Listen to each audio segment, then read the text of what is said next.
تو آپ یہ دیکھ سکتے ہیں کہ وہ بھی ایک مشکل ٹائم سے شادی گزرے گی۔ اب میں آپ کو کچھ ایسی ٹپس بتانا چاہوں گا جو کامیاب ازواجی زندگی کے لیے نہایت ضروری ہیں۔ میرا یہ تجربہ رہا ہے اور میں نے اس کو کے دوران بہت سارے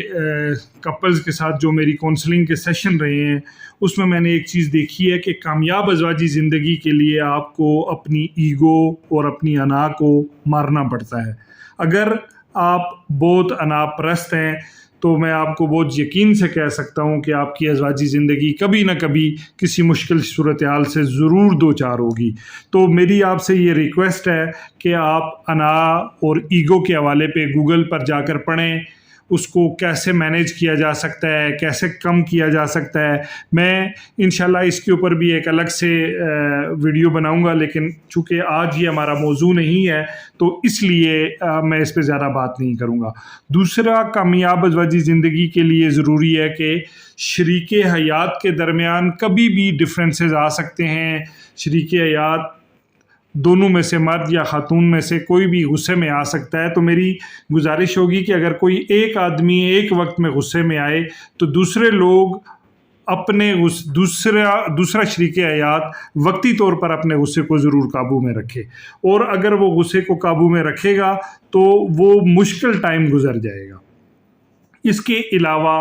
وہ لوگ جن کی ازواجی زندگیاں مشکل سے دوچار ہیں تو اس کے لیے 3 کام کریں۔ مجھے بہت امید ہے کہ اگر آپ نے یہ 3 کام کر لیے تو آپ کی ازواجی زندگی جو ایک مشکل ٹائم سے گزر رہی ہے اس کو آپ بہت اچھے طریقے سے گزار سکیں گے۔ سب سے پہلی بات تو یہ ہے کہ آپ اللہ کے ساتھ اپنا تعلق،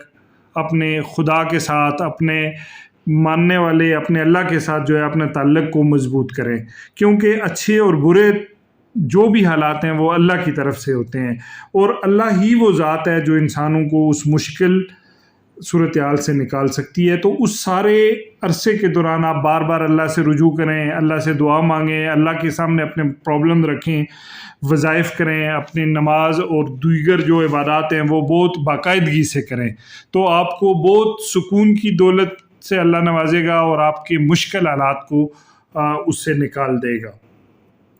دوسری بات یہ ہے کہ صبر کے ساتھ ساتھ آپ صدقات بھی ضرور دیں، چیریٹی ضرور کریں۔ میں نے اپنی پریکٹیکلی لائف میں دیکھا ہے کہ جو لوگ صدقات دیتے ہیں مسائل آتے ضرور ہیں لیکن ان کو چھو کر گزر جاتے ہیں۔ جب بھی آپ کسی مشکل مرحلے سے گزریں تو میری یہ ریکویسٹ ہے کہ آپ جتنی بھی توفیق ہو سکتی ہے آپ اس توفیق کے حساب سے صدقہ ضرور دے دیں۔ صدقے کے لیے ضروری نہیں ہے کہ آپ کے پاس بڑی رقم ہو، اگر آپ کے پاس رقم نہیں بھی ہے تو اچھی بات اور مسکرا کر ملنا بھی جو ہے وہ بھی صدقے میں شمار ہوتا ہے، لیکن بہت بہتر ہوگا کہ آپ ساری زندگی صدقات کی ایک پرسنٹیج مقرر کر لیں۔ مطلب اگر آپ کی آمدن 1 لاکھ روپیہ ہے تو آپ 3 سے 5% اللہ کے راستے میں چیریٹی دینا شروع کر دیں، تو ساری زندگی آپ مسائل کے بجائے خوشحالی سے زندگی گزاریں گی۔ اور میں نے اپنی یہ باتیں آپ کو اپنی پریکٹیکل لائف میں 25 سال کا میرے تجربے میں یہ بات آئی ہے کہ وہ شخص جو اپنی زندگی میں صدقات سے کام لیتے تھے ان کی زندگی ان لوگوں کی نسبت بہت اچھی گزری ہے جن کے ہاتھوں پر اگر بری علامات بھی تھیں تو بھی اس وقت کو ان لوگوں نے بہت اچھے طریقے سے گزارا ہے۔ آپ کا بہت شکریہ ویڈیو سننے کے لیے۔ اگر آپ کو یہ ویڈیو پسند آئی ہے تو آپ اس چینل کو سبسکرائب کر دیں اور کسی دوسرے کے ساتھ شیئر کر دیں، کیونکہ علم نفسیات یہ بات کہتا ہے کہ اگر آپ کو وقت سے آنے والے خطرات کا وقت سے پہلے اندازہ ہو جاتا ہے تو آپ ذہنی طور پر تیار ہو جاتے ہیں اور ان کو کم سے کم کرنے کے لیے آپ کو بہت مدد فراہم ہوتی ہے۔ آپ کا بے حد شکریہ۔